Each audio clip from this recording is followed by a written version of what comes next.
સૂર્યના શાનદાર કેચ પર વિવાદ વચ્ચે દક્ષિણ આફ્રિકાના દિગ્ગજનું મોટું નિવેદન। રોહિત શર્માના કેપ્ટન્સીમાં ભારતીય ટીમે 29મી જૂને જ ઇતિહાસ રચી દીધો। ટી20 વર્લ્ડ કપ 2024ની ફાઇનલમાં દક્ષિણ આફ્રિકાને 7 રનથી હરાવીને બીજી વખત ટાઇટલ જીત્યું હતું।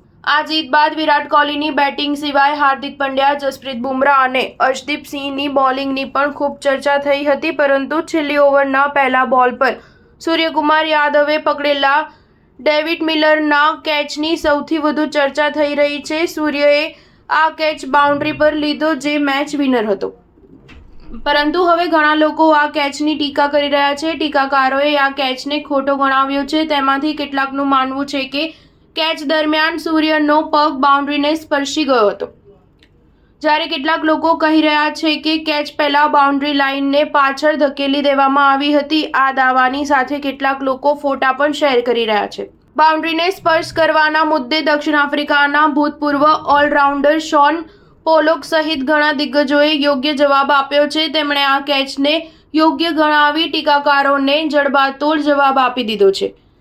તેમણે કહ્યું કે એ કેચ ખરેખર તો યોગ્ય જ હતો। હવે જ્યાં સુધી સીમારેખાને પાછળ ધકેલી દેવાની વાત છે તો આ વિવાદ પણ ખોટો છે।